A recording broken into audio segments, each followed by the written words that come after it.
এটি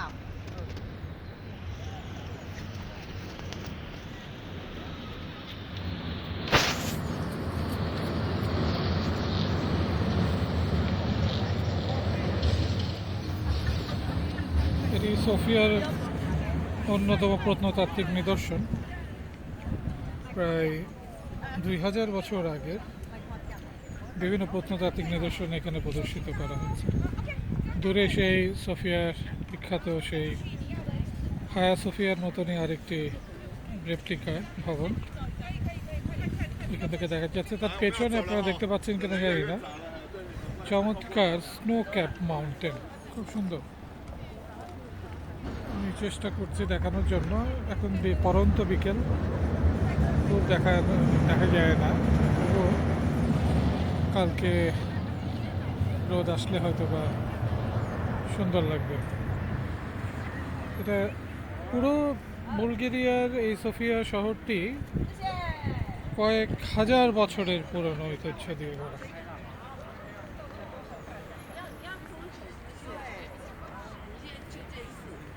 এটি রেল স্টেশনের পাশেই উন্মুক্তভাবে এই নিদর্শনগুলো প্রদর্শিত হচ্ছে। সেই স্টোন এজের সময়কার যে দেয়াল এবং এর বিভিন্ন যে স্থাপত্য শৈলীগুলো এখানে নিদর্শন করা হচ্ছে। এটা কিন্তু বড় একটা কমপ্লেক্স, এটা কিন্তু ঐতিহাসিক কমপ্লেক্স, যেটা এখানে যে দেখা যাচ্ছে যে সেই সময়ের বাড়িঘরদরগুলো কেমন ছিল সেটি এইখানে দেখা যাচ্ছে। এটা যেহেতু বুলগেরিয়ান ভাষায় আমরা কিছু বুঝতে পারছি না, তবে আন্দাজ করছি সেই সময়কার ভবন। এখানে দূরে ট্রাম, সেই পুরনো সোভিয়েত সময়ের ট্রাম চলে যাচ্ছে।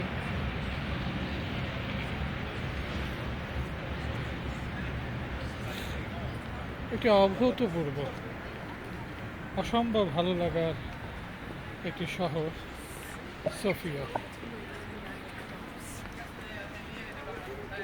ইতিহাস, ঐতিহ্য, যুদ্ধ বিগ্রহ, মানব সভ্যতার ইতিহাস, মুসলিম ইতিহাস, খ্রিস্টান এবং জিউস ইতিহাস, প্রথম বিশ্বযুদ্ধ, দ্বিতীয় বিশ্বযুদ্ধ, প্রত্যেকটি পর্বের সাথে এই সোফিয়ার নাম কিন্তু উল্লেখ করা যায়।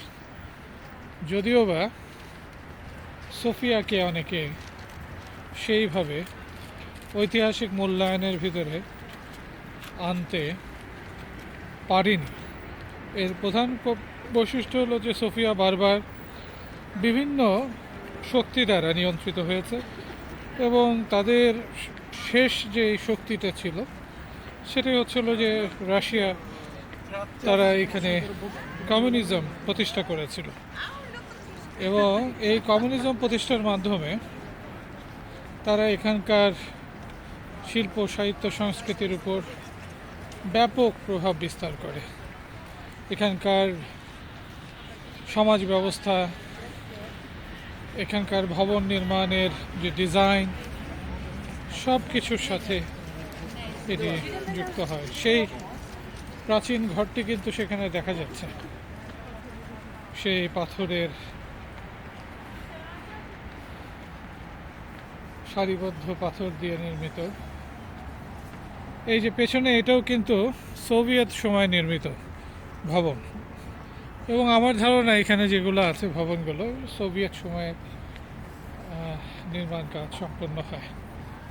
সোফিয়া খুব পরিপাটি শহর কি এটা বলা যাবে না, কিন্তু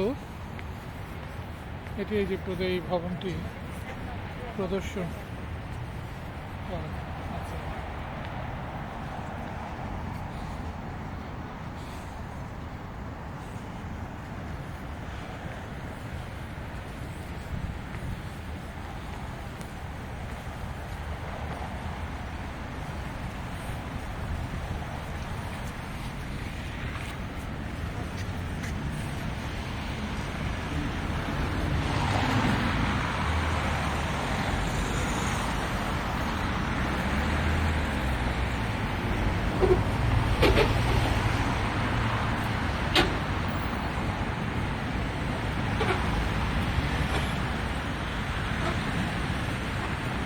প্রাচীন যুগের নির্মিত একটি ভবনকে তারা এখানে সংরক্ষণ করেছে।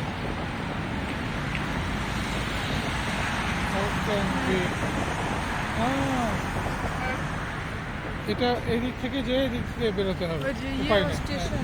এটা বাধ্যতামূলক। হ্যাঁ, আসলে